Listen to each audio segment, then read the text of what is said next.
নবীজি ঘরের মধ্যে ঘুমাইতেছে, একদল ফেরেশতা নবীর সামনে আসছে। এখন আপনাদের প্রশ্ন, হুজুর নবীজি ঘুমাইলে আমরা এই হাদিস জানলাম কেমনে? নবী তো ঘুমাই রয়েছে, তো ফেরেশতা যে আসছে নবী এই কথা আমগরে কেমনে জানাইলেন? পুরো হাদিস শুনলে বুঝতে পারবেন। নবী তো ঘুমাই রয়েছে, তাও আবার যেন কিতাব না, বুখারী শরীফের বর্ণনা। রাসূল সাল্লাল্লাহু আলাইহি সাল্লাম ঘুমিয়ে আছে, ফেরেশতারা আসছে। এক ফেরেশতা বলতেছে ইন্নাহু নাঈম, উনি তো ঘুমায়। আরেক ফেরেশতা কয় ইন্নাল আইনা নাঈমা ওয়াল কলবা ইয়াকযান, ওনার চোখ ঘুমায়, অন্তর ঘুমায় না। ওনার চোখ ঘুমায়, তাহলে বুঝাইছে হাদিস কিভাবে জানছি আমরা? ওনার তো অন্তর ঘুমায় না, চোখ ঘুমায়। এজন্য যদি কেউ আজকে সকালে কোন একটা কিতাবের মধ্যে পড়েন নবীজি সাল্লাল্লাহু আলাইহি সাল্লাম ঘুম থেকে উঠেই ওযু ছাড়া নামাজ পড়ছে, আমিও পড়ব, এটা পাবেন হাদিসে, সহিহ হাদিসের মধ্যে পাবেন যে নবী সাল্লাল্লাহু আলাইহি সাল্লাম ঘুম থেকে উঠছে, উঠা ওযু ছাড়া নামাজ পড়ছে, এটা সহিহ হাদিসে পাবেন। এখন কেউ এই সহিহ হাদিসটা পাওয়ার পরে চিন্তা করলেন আজ ইমাম সাহেবের ধর্ম দ্বারা, তো শীতকাল, প্রচন্ড শীতকাল, মসজিদে আসছে, আসার পর ইমাম সাহেব আয়েশা বলতেছে হুজুর শীতকালে ওযু তো না করলেও চলে। তো হুজুরকে কেন? আজকে হাদিসে পাইলাম নবীজি সাল্লাল্লাহু আলাইহি সাল্লাম ঘুম থেকে উঠা, লাগবে না কিচ্ছু লাগবে না, চুপচাপ থাকেন, নবীজি সাল্লাল্লাহু আলাইহি সাল্লাম ঘুম থেকে উঠা ওযু ছাড়া নামাজ পড়ছে, তাই শীতকালে একটু ওযু না করলে কি হয়? হুজুর কয় এটা আপনি কি বললেন? আমি তো বুখারী শরীফ পড়াই 20 বছর, আপনি আমাদের হঠাৎ এসে হাদিস বলেন? পড়ান কিন্তু বুঝেন নাই হাদিস, হাদিস বুঝেন নাই। পরে হুজুর বলল বাবা আমি তো হাদিস বুঝছি। কয় কি? আমার ঘুম আর নবীজির ঘুম, আপনার ঘুম আর নবীজির ঘুম এক না। আমি আপনি যখন ঘুমাই আমাদের চোখ ঘুমায়, অন্তর ঘুমায়। নবী যখন ঘুমায় শুধু চোখ ঘুমায়, অন্তর ঘুমায়। এই জন্য নবীর ওযু আছে না নাই ঘুম থেকে উঠলে নবী বুঝতে পারে, কিন্তু আমি আর আপনি যেহেতু ঘুমাইলে আমাদের চোখও ঘুমায়, অন্তর ঘুমায়, তাই আমরা ওঠার পর জানি না ওযু আছে না নাই, তাই আমাদের ওযু করতেই হবে। আর নবী ঘুম থেকে উঠার পর বুঝতে পারে ওনার ওযু আছে না নাই, ওযু না থাকলে ওনার ওযুর প্রয়োজন হয়, আর ওযু থাকলে ওনার ওযুর প্রয়োজন হয় না। ওই মাসালা আমার আপনার জীবনে ফিট করলে হবে না। চিন্তা করছেন হুজুরের কি ভুল ধরতে চেয়েছিল? রাসূল আকরাম সাল্লাল্লাহু আলাইহি সাল্লাম ঘুমিয়ে আছেন, এক ফেরেশতা কয় উনি ঘুমায়, আরেক ফেরেশতা কয় না ওনার চোখ ঘুমায়, অন্তর ঘুমায় না। ফেরেশতারা বললেন ইদরিবু লাহু মাসালা ইন্না লিসাহিবিকুম হাযা মাসালান ফাদরিবু লাহু মাসালা। যেই নবী ঘুমায় তার একটা দৃষ্টান্ত আছে, তার দৃষ্টান্ত তোমরা বর্ণনা দাও। ফেরেশতাদের মধ্যে একজন বললেন তিনি তো ঘুমায়, আরেক ফেরেশতা কয় তিনি ঘুমায় না, তার চোখ ঘুমায়, তার অন্তর ঘুমায় না। এবার তারা দৃষ্টান্তটা বর্ণনা দিয়েছেন, এই দৃষ্টান্তটা সবার মুখস্থ করা লাগবে, আপনারা মুখস্থ করবেন। আগামীকাল চা স্টলে বৈশা গীবত শেখায়ত না কইরা এই দৃষ্টান্ত একজন আরেকজনে বলবেন, পারবেন তো ইনশাআল্লাহ? দাওয়াত ও তাবলীগে যারা গাছতের আদব বলেন, এই আপনি গাছতের আদব এটা বলবেন। দেখেন নবী সাল্লাল্লাহু আলাইহি সাল্লাম কি বলেন, মাসালুহু কামাসালি রাজুল, আল্লাহ নবীর দৃষ্টান্ত হলো এমন এক ব্যক্তির মতো, বানাদারা, যে ব্যক্তি একটা ঘর বানিয়েছেন, ওয়াজালা ফিহা মা'দুবা, ঘরের মধ্যে একটা দস্তরখান বিছিয়েছেন, দস্তরখানের মধ্যে সুস্বাদু রং বেরঙের খাবার, ওয়াবাসা দাইয়ান, একজন আহ্বানকারীকে বাইরে পাঠাইছে, যাও রাস্তাঘাটে যাদেরকে পাইবা তাদেরকে দাওয়াত দেওয়ার বলবা এই ঘরের মধ্যে যারা আসবে তারা সুস্বাদু খাবার খেতে পারবে। ফামান আজাবাদ দাইয়া দাখালাদ দার ওয়া আকালা মিনাল মা'দুবা। তো একজন আয়েশা বলছে ভাইও অমুক ঘরে সুন্দর দস্তরখান আছে, আপনারা আসেন যারা যারা খাবেন। একদল তার কথা সত্য মনে করছে, করার পর ঘরে গেছে, সত্যি সত্যি দস্তরখানের সুস্বাদু খাবার খাইছে। অমাল্লাম ইউজিবিদ দাইয়া, আরেকদল তার কথার সাড়া দেয় নাই, ওয়ালাম ইয়াকুলিদ দার, ঘরের মধ্যেও ঢুকে নাই, ওয়ালাম ইয়াদখুলিদ দার, ঘরের মধ্যেও প্রবেশ করে নাই, ওয়ালাম ইয়াকুল মিনাল মা'দুবা, দস্তরখানের খাবারও খায় নাই। তাহলে যিনি ঘোষণা দিছে তার কথা বিশ্বাস করার ক্ষেত্রে দুই দল, একদল বিশ্বাস করছে, ঘরে গেছে, দস্তরখানের খাবার খাইছে, আরেক দল বিশ্বাস করে নাই, ঘরেও যায় নাই, দস্তরখানের খাবারও খায় নাই। এই কথা ফেরেশতা একদল আরেক দলের সাথে বলা বলি করে, আমার নবী ঘুমায় আছে, তবে নবীর চোখ ঘুমাইতেছে, অন্তর দ্বারা সব উপলব্ধি করতেছে। এই কথা বলার পর ফেরেশতারা বললেন আউযিলুহা লাহু, এটার ব্যাখ্যা দিয়ে দাও, এই যে কথাটা বললাম এটার ব্যাখ্যা দাও।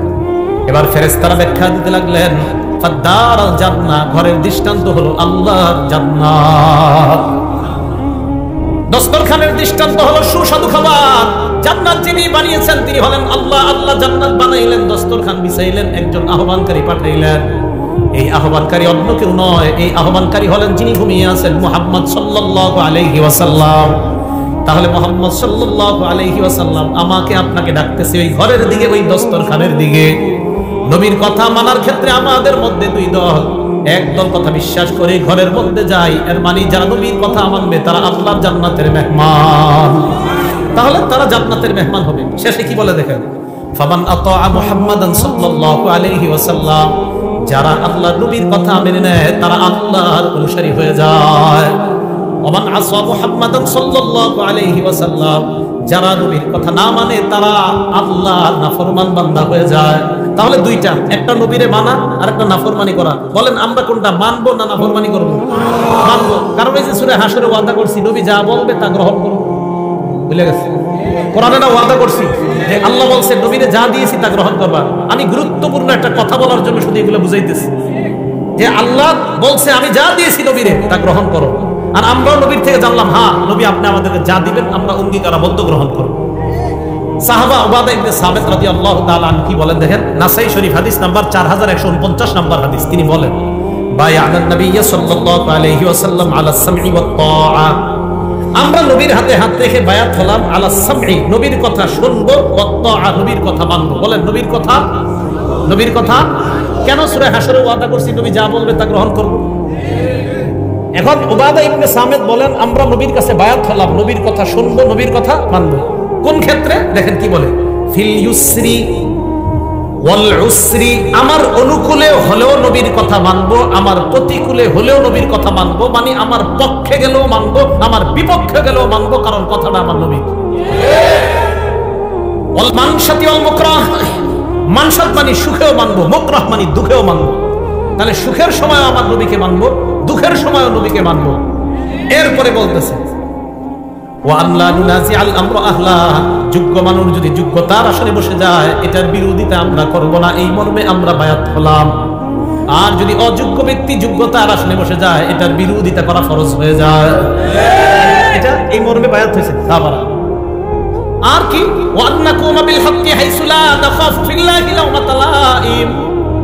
হক কথা বলতে কখনো আমরা কাউকে ভয় করব না, এই মর্মে নবীর কাছে আমরা বায়াত হলাম।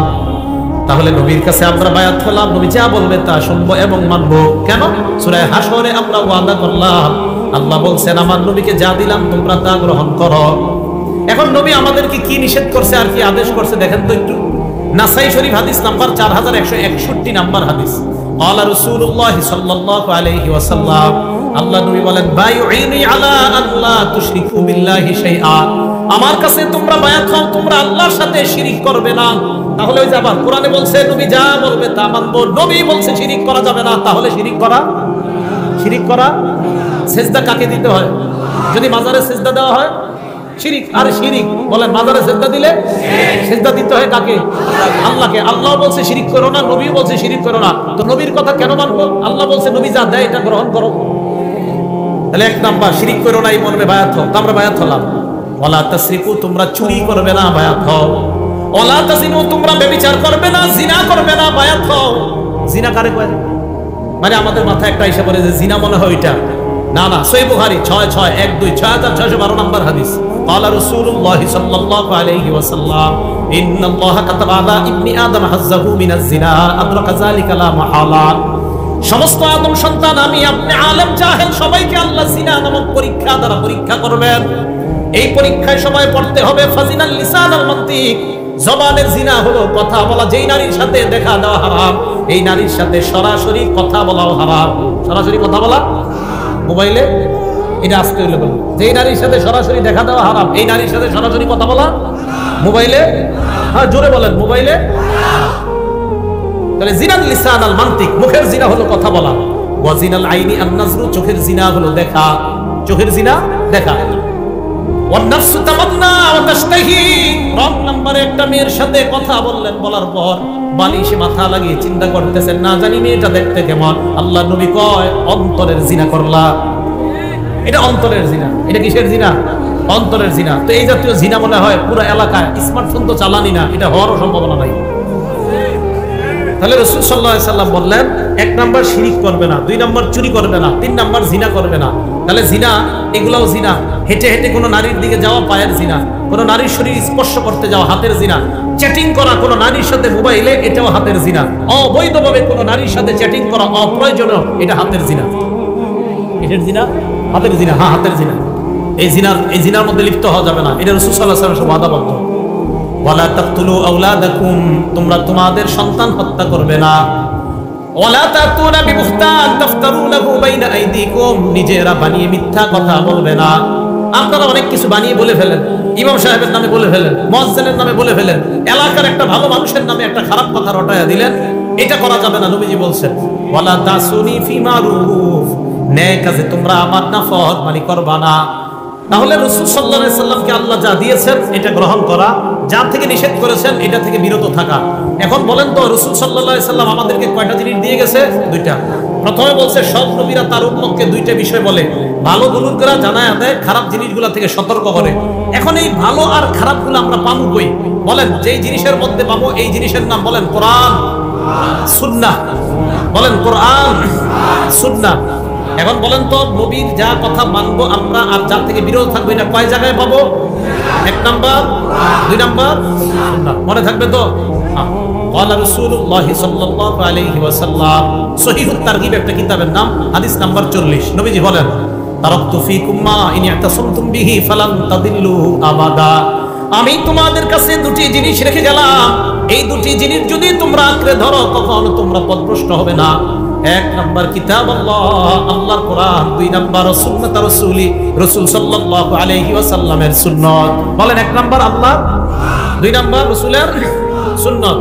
এখন এইগুলো আমি কেন বলতেছি? বলার কারণ কি? বলার কারণটা হলো ইবনে মাজার 12 নাম্বার হাদিস। বলেন কিতাবটার নাম ইবনে মাজা। কোন কিতাব? হাদিস নাম্বার 12। নবীজি সাল্লাল্লাহু আলাইহি সাল্লাম বলেন ইউশিকুর রাজুলু মুত্তাকিয়ান আলা আরিকাতি, এমন একটা জামানা আসবে যে জামানায় মানুষ সিংহাসনের মধ্যে ভাব নিয়ে বসবে, সিংহাসনের ভাব নিয়ে বসা থাকবে। ইউহাদ্দাসু বিহাদিসিন মিন্নি, আমার হাদিস তার সামনে পেশ করা হবে। হাদিস পেশ করার পর ওই লোক বলবে বাইনানা ওয়া বাইনাকুম কিতাবুল্লাহ, আমাদের মাঝে আল্লাহর কোরআন থাকতে হাদিসের কি প্রয়োজন? কোরআন থাকতে হাদিসের, এইটা বলার জন্য আমি এতগুলো কথা বলছি। নবীজিকে যা, নবীজি আমাদেরকে যা দিবে আমরা গ্রহণ করবো, ওয়াদা করছি। এখন হাদিস কে দিছে? আরে হাদিস কে দিছে? নবীজি। আমাদেরকে হাদিসগুলো কে দিয়েছেন? নবীজি। তো এই পণ্ডিতের সামনে হাদিস পেশ করলে বলে আমাদের মাঝে কোরআন আছে, কোরআন থাকতে হাদিসের কি প্রয়োজন? আর আমার নবী যখন নাকি বর্তমান জামানায় কেউ বলে কোরআন থাকতে হাদিসের কি প্রয়োজন, এই কথা বলার সাথে সাথে আমি আরিফ বিন হাবিবের ঈমান আরো বেড়ে যায় আমার নবীর কথার সত্যতার প্রতি। কারণ নবী 1500 বছর আগে বলছে তোমার মতো মূর্খের যে আমি আর বলবে, তুমি বলবা কোরআন থাকতে হাদিসের কি প্রয়োজন, তুমি যে এরকম আসবা দুনিয়াতে, এটা নবী 1500 বছর আগে জানায় দিয়েছে। তাই নবীর কথার প্রতি ঈমান আরো বেড়ে গেছে। তো নবীজি বলেন এমন একটা জামানা আসবে যে জামানায় এইভাবে মানুষ বসা থাকবে, তার সামনে হাদিস পেশ করা হলে সে বলবে কোরআন থাকতে আমার হাদিসের কি প্রয়োজন, এই কথা বলবে। আর কি যুক্তি দিবে? ফামা ওয়াজাদনা ফীহি মিন হারামিন হারামনা, কোরআনে যেটা হারাম এটাই তো হারাম। ওয়ামা ওয়াজাদনা ফীহি মিন হালালিন ইস্তাহলালনা, কোরআনের হালালকে হারাম হালাল মানলাম। আচ্ছা বলেন তো আমরা মুসলমানরা কোরআনের হারামকে হারাম মানি কিনা? কোরআনের হালালকে হালাল মানি কিনা? ওই লোক যুক্তি দিয়ে আপনারে বুঝাবে কোরআনের হারামকে হারাম মানি, কোরআনের হালালকে হালাল মানি, হাদিসের কি প্রয়োজন, এই যুক্তি আপনাকে দিবে। তখন আপনি পাল্টা প্রশ্ন করবেন, ভাই কোরআনের মধ্যে আছে রুকু করো, কোরআনের মধ্যে আছে সিজদা করো, ইয়া আইয়ুহাল্লাযীনা আমানুর কাউ, হে ঈমানদারগণ তোমরা রুকু করো, ওয়াসজুদু সিজদা করো। কোরআনের মধ্যে নাই 4 রাকাত যোহর করো, ফজর 2 রাকাত ফরজ, এটা কোরআনে নাই। আসর 4 রাকাত ফরজ, এটা কোরআনে নাই। মাগরিব 3 রাকাত ফরজ, এটা কোরআনে নাই। এশা 4 রাকাত ফরজ, এটা কোরআনে নাই। কোরআনে আছে নামাজ পড়ো, কোরআনে আছে রুকু করো, কোরআনে আছে সিজদা করো। হাদিসের মধ্যে আছে নামাজ এইভাবে পড়ো, হাদিসের মধ্যে আছে ফজর এইভাবে পড়ো। অতএব শুধু কোরআন আর শুধু হাদিস, একটা বাদ দিয়ে আরেকটা মানার নাম মুনাফিক মার্কা ইমানদার। তাহলে কোরআন হাদিস একটা বাদ দিয়ে আরেকটা না, উভয়টা। মাশাআল্লাহ, তো বুঝে আসছে। কোরআনে আছে রুকু করো, কিন্তু কিভাবে করবেন এটা কোরআনে নাই। কোরআনে আছে সিজদা করো, কিভাবে সিজদা করবেন এটা কোরআনে নেই, এটা হাদিসে আছে।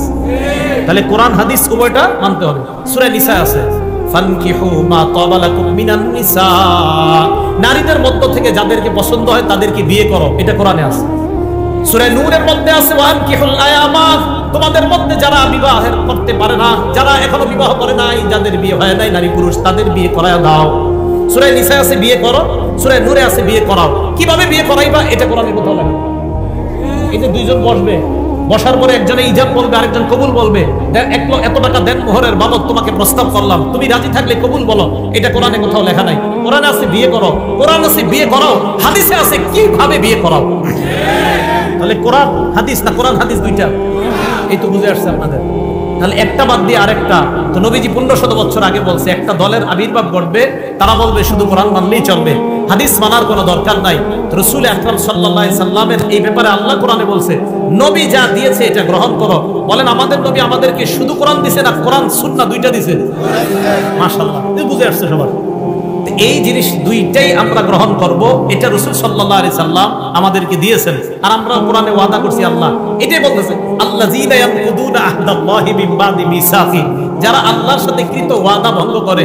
আল্লাহ আমরা ওয়াদা করছি আপনার নবী যা দিবে তা গ্রহণ করব, এই ওয়াদা আমরা ভঙ্গকারী হব না। আর ওয়াদা ভঙ্গকারী হলে আমরা ফাসিক হয়ে যাব, নাউজুবিল্লাহ। কি কথা মনে থাকবে?